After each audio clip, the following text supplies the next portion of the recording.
I never imagined my life would come crashing down over something as simple as a phone call. But that's exactly how it happened. Lauren and I had been together for 11 years. In my mind, we had a solid marriage. Trust, love, understanding. We weren't perfect, but who is? We built a life together, a beautiful home, a sense of stability. And yet, in just one evening, everything I thought I knew was ripped away from me. The warning signs had been there, but I had ignored them. Maybe it was denial, maybe it was trust, or maybe I just didn't want to believe that the woman I had devoted my life to was capable of betraying me like this. But deep down, something had been off for months. She started working late more often. At first, it was once a week, then twice. Then, it became almost every night. I remember asking her about it, jokingly, just to test the waters. She laughed, brushed it off, said something about deadlines and extra projects. It was a good excuse, a reasonable one, so I believed her. Then, there were the subtle changes. Her phone was suddenly always on silent, always face down, always within arm's reach. Text messages that made her smile, but she never shared what they were. The way she started dressing up more. Expensive perfume, new lingerie. I should have seen it. I should have connected the dots sooner. But nothing hit me harder than the night I got that call. Lauren had told me she was meeting some friends for dinner. Girls' night. I didn't think much of it. She kissed me goodbye, told me not to wait up. And just like that, she was gone. A few hours later, I was sitting on the couch, flipping through channels, not really paying attention to anything. That's when my phone rang. An unknown number. I hesitated, almost didn't answer. But something in my gut told me to pick up. Hello? Silence. Then, a man's voice, low and almost amused. Hey man, I thought you should know. Your wife isn't at a girls' night. I felt my entire body go still. My grip tightened on the phone. Who is this?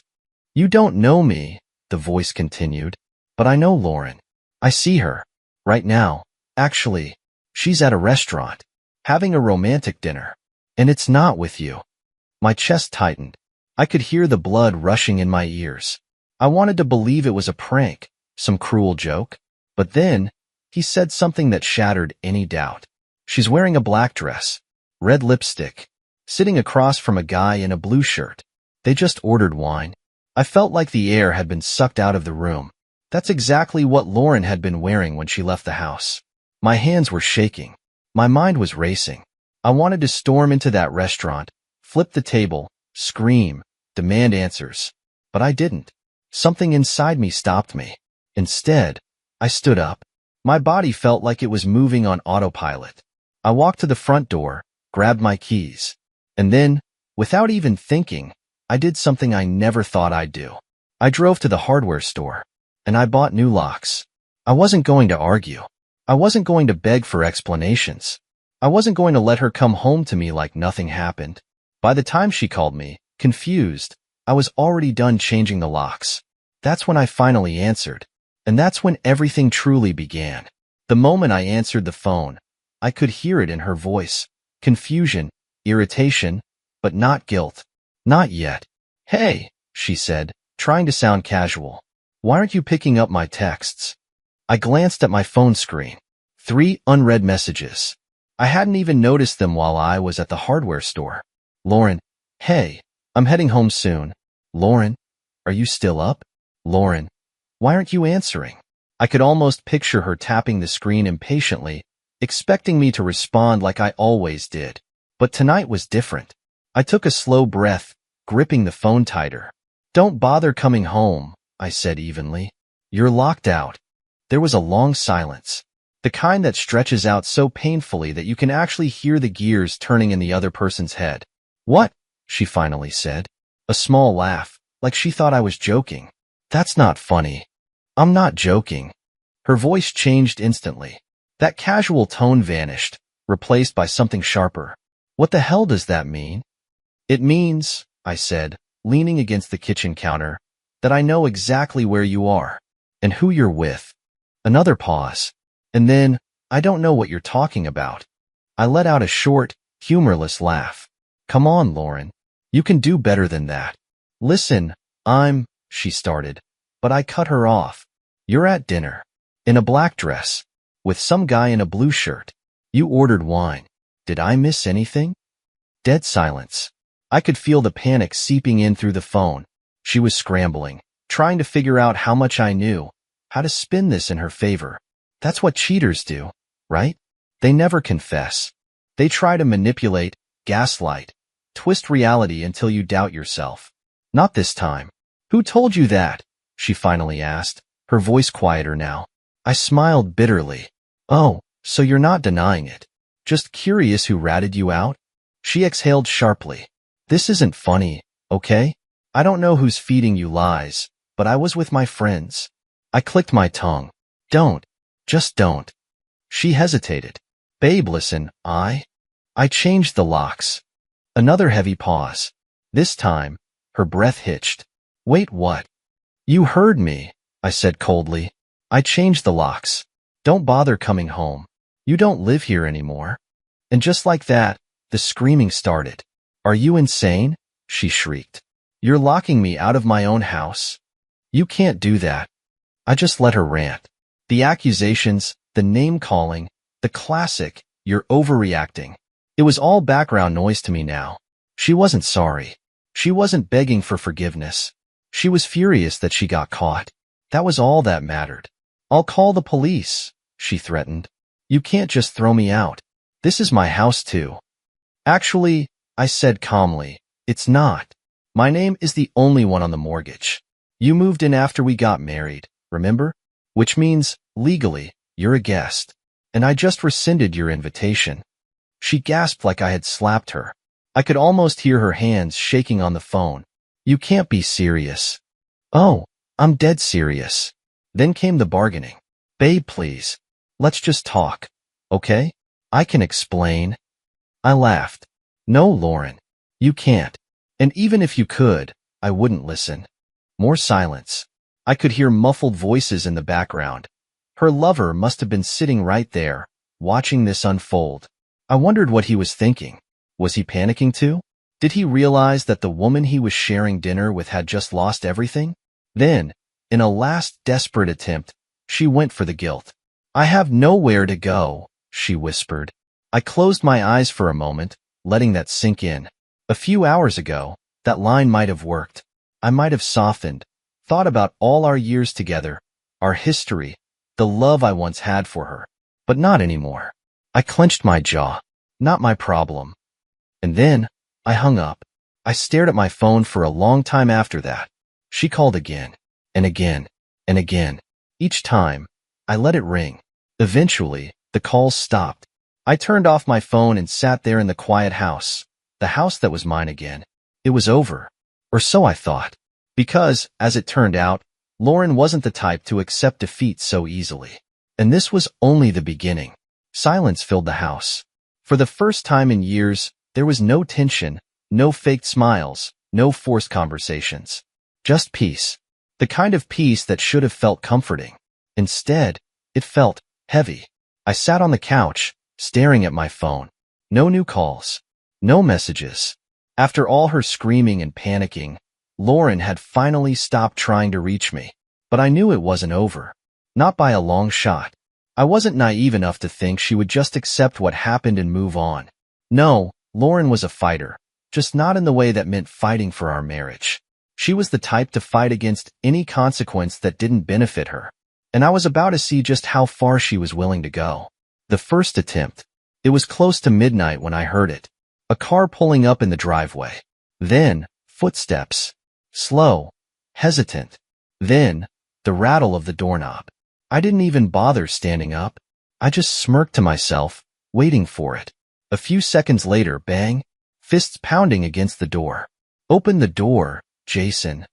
There it was. Lauren's voice was raw with rage. No more fake sweetness. No more manipulation.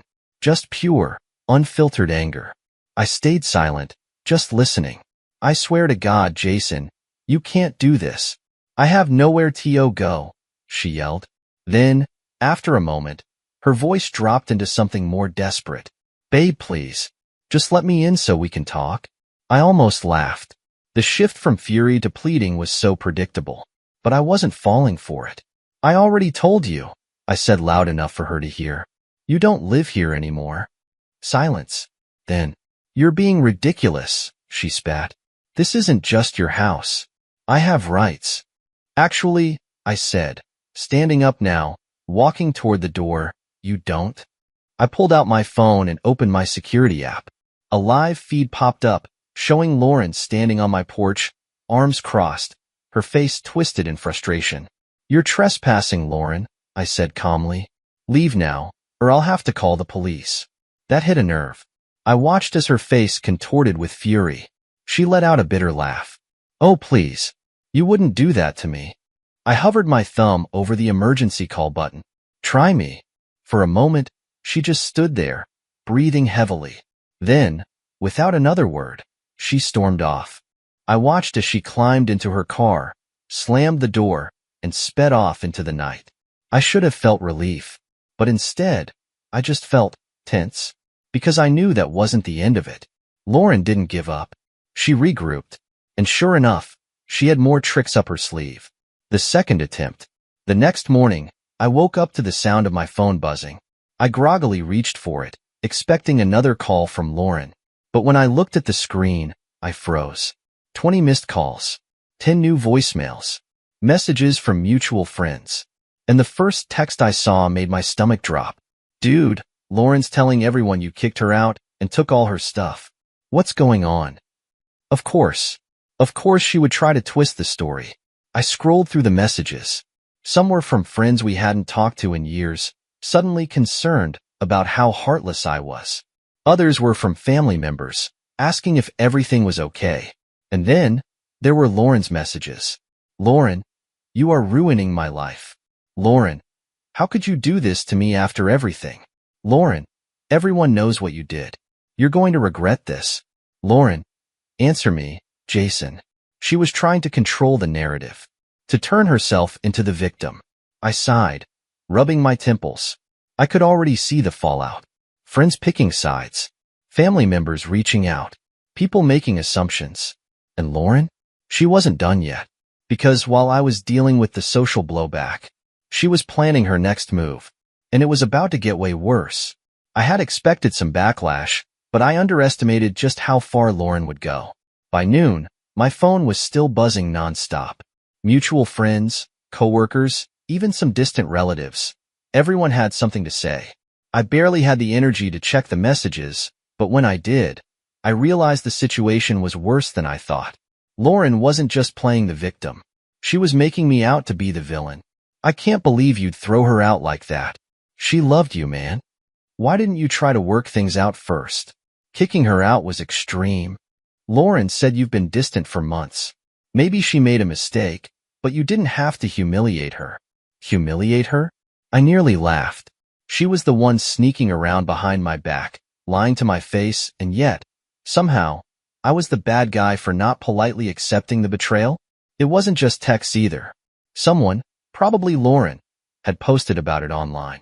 A long, dramatic message about how her cold and heartless husband had changed the locks and left her homeless without a word. How she had made one mistake and was kicked to the curb like trash. Of course, she left out the part about her ongoing affair. I stared at the post, feeling a slow burn of frustration build in my chest. I could already see people eating it up. Comments flooded in, most of them blindly sympathizing with her. Some were even calling me controlling, saying I trapped her in a marriage she clearly wanted out of. It was insane, and it got worse. The unexpected visitor. Around 3 p.m., there was a knock at my door. I hesitated. After last night, I wasn't expecting company. I checked the security camera, half expecting Lauren to be standing there again. It wasn't her. It was her sister, Megan. That was unexpected. Megan and I had always been civil, but we were never close. So seeing her on my porch, arms crossed, lips pressed into a thin line, set off alarms in my head. I opened the door, leaning against the frame. Megan. She gave me a look that could cut through steel. What the hell is wrong with you? I sighed, already exhausted. You're going to have to be more specific. Are you seriously locking my sister out of her own home? She snapped. She called me last night sobbing, saying you wouldn't even talk to her. Is that true? I rubbed my temples. Megan, did she tell you why? She scoffed. She told me you had a fight, but kicking her out? That's insane, Jason. I let out a humorless laugh. A fight? That's what she called it. Megan's frown deepened. Jason, whatever happened, it can be fixed. You guys have been together for over a decade. Don't throw that away over one bad night. I felt something in me snap. I took a step forward, lowering my voice. Let me be very clear, Megan. Lauren didn't just make a mistake. She didn't have one bad night. She's been lying to me for months. She's been sneaking around with another man, and she would have kept doing it if she hadn't gotten caught. Megan blinked, caught off guard. That's not what she said. Of course it's not. She looked at me, doubt creeping into her expression. Are you sure? I pulled out my phone and scrolled through my screenshots. The texts, the calls, the photos, everything the anonymous caller had sent me the night before. Then, I handed her the phone. She took it reluctantly, eyes flicking across the screen. Her face paled. She lied to me, Megan muttered under her breath. Then, she let out a humorless laugh. God, of course she did. I took my phone back. Still think I'm the bad guy? She exhaled, running a hand through her hair. Look, I don't agree with how you handled it, but I get it now. Then you should leave, I said firmly, because I'm done talking about this. Megan hesitated but nodded. I'll talk to her. I didn't bother responding. I just closed the door. I thought that would be the end of it. I was wrong, because Lauren wasn't going to stop. She had lost the sympathy of her sister. So now, she was going to take things to the next level, and she was going to make me pay for it. I woke up the next morning feeling like I had just fought a war. My phone was still buzzing, but I ignored it. Whatever Lauren was up to, I didn't care. At least, that's what I told myself. But as I sipped my coffee, staring out the window, something gnawed at me. Lauren wasn't the type to accept defeat. And sure enough, my doorbell rang. I sighed, already expecting some new dramatic stunt. But when I checked the security camera, my stomach clenched. It wasn't Lauren. It was a lawyer. The ultimatum. I opened the door, keeping my expression neutral. Jason, right? The man asked, adjusting his glasses. That's me, I said. He handed me an envelope. You've been served. My blood went cold. I took the papers, scanning the first page. It was a formal demand for reentry. Lauren had gone full nuclear. She wasn't just trying to guilt-trip me anymore. She was threatening legal action to get back into the house. I clenched my jaw. This is ridiculous. The lawyer shrugged. My client claims she was wrongfully locked out of her marital home. She has a right to access her belongings. I scoffed. Her belongings? She left with nothing because she was at dinner with her boyfriend. The lawyer didn't react. She's willing to settle this without escalation, but she will escalate if necessary. I folded my arms. Tell her she can pick up her stuff. But she's not living here anymore. Then I suggest you prepare for a legal dispute, he said, nodding once before walking away. I watched him leave, my pulse pounding. This wasn't just about getting her things. Lauren was trying to force her way back in, and I wasn't going to let that happen. The plan. I spent the rest of the day making calls. First, I reached out to my own lawyer, explaining the situation. Can she force her way back in? I asked. Not without a court order, he reassured me. But don't take this lightly. She could try to claim spousal residency rights. That phrase made my stomach turn. Spousal residency rights, meaning, even if her name wasn't on the mortgage, she could still argue that she had the right to live there. I needed to move fast. I called a locksmith again, making sure everything was secure. Then, I started gathering every piece of evidence I had. Texts, photos, the call logs from the mystery informant.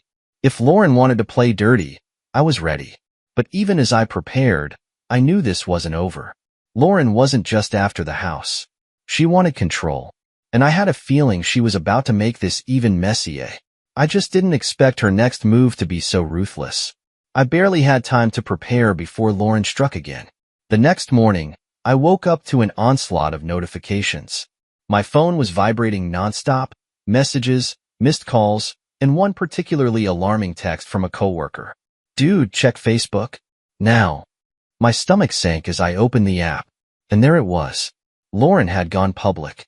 She had posted a long, dramatic story about how she had been thrown out of her home with nowhere to go by her controlling and manipulative husband. She painted herself as the victim, a devoted wife who had been abandoned and humiliated by the man she had loved for years. And people believed her. Hundreds of comments flooded in, offering sympathy. Friends, acquaintances, even some of my own family were taking her side. I scrolled through in disbelief. How could he do this? Lauren, stay strong. No woman deserves this. This is disgusting. I hope you get everything in the divorce. That last one made me pause. Divorce. Lauren hadn't even mentioned divorce to me yet. But now, she was fueling the idea. And worse, she had tagged my job. Her post ended with, "And after everything, he's still pretending like nothing happened. Jason, you may have locked me out of the house, but you can't lock me out of my life. Everyone will see the real you now." I clenched my jaw, my fingers gripping my phone tightly. This wasn't just about getting back at me. She wanted to destroy me. Damage control. I knew better than to engage in a public battle. That's what she wanted, to paint me as the angry, heartless husband who didn't care. So I took a different route. I made 2 calls. First, I called my lawyer. "Lauren's slandering me online. Do I have legal grounds?"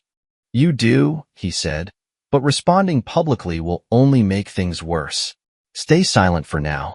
Let her burn herself out." Then, I called her sister, Megan. The second she picked up, I said, "You seeing this?" Megan sighed. "Yeah, she's spiraling. Can you talk to her? Get her to take it down?" "I'll try," she said. "But Jason, she's not thinking rationally. She's lashing out because she knows she lost." I exhaled slowly. She was right. Lauren wasn't fighting to save our marriage. She wasn't even fighting for the house. She was fighting because she hated losing. The last straw. That evening, I got another call from an unknown number. I almost ignored it, but something told me to pick up. "Jason, right?" "Yes." "Who's this?" A pause. Then, "I'm the guy who called you the other night." My breath caught. The informant. I hadn't expected to hear from him again. "I have something you need to see," he said. "Something that proves she's been lying about everything." I hesitated. "What is it?" "I'll send it to your email. But be ready, man. This changes everything." My pulse quickened. "What do you mean?" "She's not just playing the victim," he said darkly. "She's been planning this for months." The call ended, and within seconds, an email notification popped up. I opened it, and what I saw made my blood run cold. Because Lauren hadn't just been cheating. She had been planning to leave me for him, but only after she had secured as much money and assets as possible. She never expected to get caught, and now that she had, she was doing everything she could to flip the script. But I had the proof now, and she had no idea. I stared at the email, my heart pounding. Attached were screenshots of messages between Lauren and the guy she had been seeing. I clicked on the first one. "Lauren, he has no idea. I'll keep playing the devoted wife until the house is in my name. AP, smart. You deserve half of everything. More, honestly. Lauren, once I have what I need, I'll file and walk away clean." He won't see it coming. My hands clenched into fists. She hadn't just been cheating. She had been planning this, calculating every move, waiting for the right moment to gut me financially before leaving. And the worst part? She was mad at me for catching her first. I scrolled further, my stomach twisting as I read more. "Lauren, I'll make him look like the bad guy. If he tries anything, I'll say he was abusive. AP, that'll work. People always side with the woman. Lauren, exactly. I can get sympathy, maybe even some extra cash out of him." I shut my laptop, my breathing uneven. So that was her endgame. She had gone public not because she was hurt, not because she wanted to come home, but because she was trying to set me up. This wasn't a messy breakup. This was war. The confrontation. I didn't hesitate. I picked up my phone and called her. She answered immediately. "Oh, now you decide to talk?"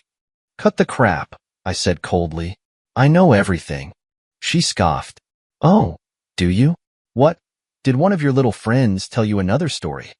"No," I said, opening my laptop again. I have the receipts, Lauren. Every text, every plan, every lie you told. Silence. Then, I don't know what you're talking about. I laughed. You really think you can gaslight me? I have proof that you were planning to screw me over long before I changed the locks.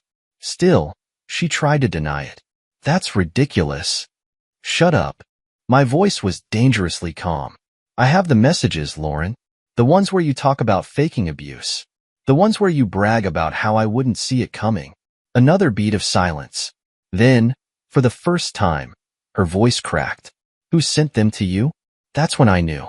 She wasn't denying it anymore. She just wanted to know who betrayed her. I smirked. Wouldn't you like to know? Her breath hitched. Jason, I can explain. No, you can't, I said. And I don't care. I let that sink in before continuing. You've already lost, Lauren. I'm going to post these myself. I'm going to show everyone what really happened. She gasped. No, you can't. I leaned back, satisfied at the panic in her voice. Why not? You didn't have a problem smearing my name. But now that I have the truth, you're scared? Jason, please, she pleaded. If you do this, I'll have nothing. I smiled bitterly. That's not my problem. And with that, I hung up. The fallout. An hour later, I posted the screenshots. No captions. No explanations. Just the truth. The reaction was immediate. People who had sided with Lauren turned on her instantly. Holy sh*T. She was playing the long game. Dude, I'm sorry. I believed her at first. I feel sick. She was literally planning to ruin your life. Lauren tried to do damage control, but it was too late. She disappeared from social media within hours. Her phone calls stopped. The texts from mutual friends dried up. Even her own sister texted me. Megan. She deserves everything coming to her. I'm so sorry, Jason. Lauren had tried to burn my life down. But in the end, she was the one left in ashes. And I was finally free. For the first time in months, maybe even years, I felt truly free. Lauren had always been a storm in my life. At first, it was exciting, passionate. She made me believe in something that wasn't real. But in the end, she was nothing more than a manipulative liar who had been playing the long game. And now, she had nothing left. After I posted the screenshots, the fallout was immediate. Her public meltdown turned into radio silence. She deactivated all her accounts, probably too ashamed to face the people who had just hours before been showering her with sympathy. But that wasn't the end of it. Her final desperate move. 2 days later, I got one last message from her. Lauren, Jason, please, can we talk? I stared at the screen. After everything? She still thought she could weasel her way back in? She didn't apologize. She didn't even acknowledge what she had done. She just wanted another shot at manipulating me. I didn't reply. Instead, I blocked her number, her email, every possible way she could reach me, because I didn't need to hear another excuse. I had wasted enough time on her. Moving on. I spent the next few weeks putting my life back together. I changed my routines, focused on my work, and reconnected with old friends, the ones who had believed in me from the start. And Lauren? I heard bits and pieces. Her affair partner, the guy she risked everything for, dumped her. Turns out, he didn't want a relationship. He just enjoyed the thrill of sneaking around. And once the thrill was gone, so was he. Lauren had burned every bridge. She had lost the house, her reputation, and now even the guy she cheated with. And me? I walked away with my dignity intact. Lauren always thought she was the smartest person in the room. She thought she could control everything. But in the end, she lost the only thing she never expected to lose. Me. And I was finally free.